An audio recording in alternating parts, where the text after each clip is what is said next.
बारे में ये कहा जा सकता है कि सीधे-सीधे संघ के कार्यक्रमों में जाना बाद में हुआ। पहले जो आपातकाल आ गया उस समय क्या देश की परिस्थिति थी और हमारे क्या भूमिका हो सकती है? उसके माध्यम से आप सामाजिक जीवन से जुड़े। बराबर। पहली बार सीधा-सीधा राष्ट्रीय स्वयंसेवक संघ से परिचय कैसे आया होगा? क्या कुछ? हाँ, ऐसा हुआ जब धीरे-धीरे आपातकाल हट गया हुँ, और नया शासन स्थापित हो गया, उसके बाद उस समय के जो कार्यकर्ता थे उनमें से अधिकांश अखिल भारतीय विद्यार्थी परिषद के संपर्क में थे हुँ। और मेरा पहला संपर्क अखिल भारतीय विद्यार्थी परिषद के माध्यम से हुआ। अच्छा। शाखा से मेरा संपर्क हुआ 1979 में। विद्यार्थी परिषद का राष्ट्रीय अधिवेशन जयपुर में होना था जी। और उसके लिए जब अर्थ संकलन करने की बात आई हुँ, तो फिर ये कहा गया अपने सीनियर कार्यकर्ताओं ने कि आपको आसपास के शाखाओं में जाना है हुँ। और स्वयंसेवकों से मिलकर के ये 10-10 रुपए के कूपन स्वयंसेवकों के माध्यम से ये अर्थ संग्रह करना है। जी। तो ये कहूँ मैं कि सीधे सीधे सितंबर 1979, मुझे ध्यान भी है ठीक से क्योंकि दिसंबर में हमारा अधिवेशन था, हुँ, हुँ। उससे 2 महीने पहले जयपुर क्षेत्र का जो ब्रह्मपुरी क्षेत्र है उसकी शाखा में मेरा पहली बार जाना हुआ। अच्छा। और उस समय शाखा में जो स्वयंसेवक थे उनके देखा देख पहली बार मैंने हुँ, हुँ। ध्वज प्रणाम किया, परंतु ध्वज क्या, प्रणाम क्या, शाखा की गतिविधि क्या, इस विषय में कतई जानकारी उस समय तक नहीं थी। अच्छा। लेकिन उस स्वयंसेवकों के व्यवहार के बाद से लगा कि ये अच्छे लोग हैं, हुँ, हुँ। अच्छा काम कर रहे हैं, बिना परिचय के भी इतना रेस्पॉन्स दे करके मेरे साथ लग गए जी। और अर्थ संग्रह में एक उत्साहवर्धक वातावरण मेरे साथ में बना।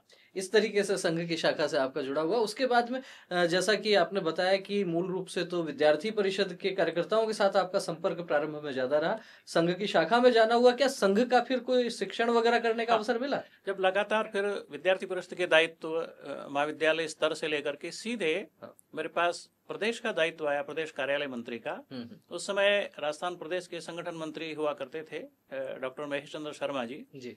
उनके साथ संपर्क आया हुँ, और उस समय विद्यार्थी परिषद में आपातकाल के तुरंत बाद, हुँ, हुँ।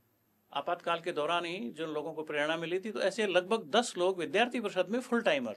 तो जी। फुल टाइमर क्या है, ये कंसेप्ट भी उस समय ध्यान में आया कि घर परिवार छोड़कर वर्ष 2 वर्ष 3 वर्ष 4 वर्ष तक सामाजिक काम करना। हाँ। तो धीरे धीरे थोड़ी स्पष्टता आई। हुँ, 80 में आते आते ये आग्रह बना कि संघ का शिक्षण करना चाहिए, हुँ। पर तब तक भी शाखा में नियमित नहीं होता था क्योंकि विद्यार्थी परिषद की जिम्मेदारी रहती थी। हाँ। लेकिन एक आत्मीय भाव लगने लगा था। विद्यार्थी परिषद कार्यालय में रहते रहते यहाँ कुछ व्यवस्थाएं भोजनादि की थी नहीं, हुँ, हुँ। तो समय बेसमय संघ कार्यालय भारतीय भवन बन चुका था। हुँ, हुँ। तो वहाँ जाना रहता था और वहाँ के वरिष्ठ अधिकारियों को देख करके भी ऐसा लगता था कि भले प्रांत प्रचारक हैं हुँ। माननीय स्वर्गीय सोहन सिंह जी, जी। लेकिन उनकी आत्मीयता देख करके लगता था कि ये वातावरण ही कुछ अलग है।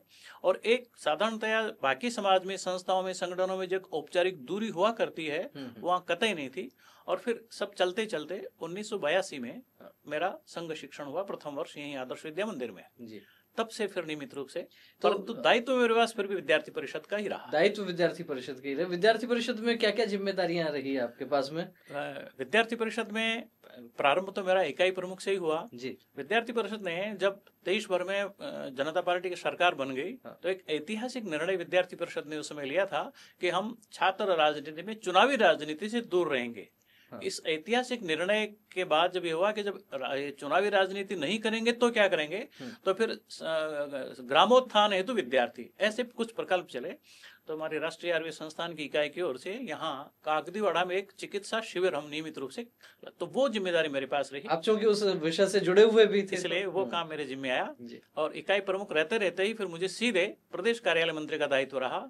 उससे मुक्त होने के बाद फिर मेरी नौकरी लग गई थी, तो सीकर में रहा। जी। सीकर में विभाग प्रमुख रहा। सीकर से फिर उदयपुर चला गया। उदयपुर में जैसी व्यवस्था, वहाँ महानगर अध्यक्ष रहा, महानगर प्रमुख रहा, प्रदेश उपाध्यक्ष भी रहा।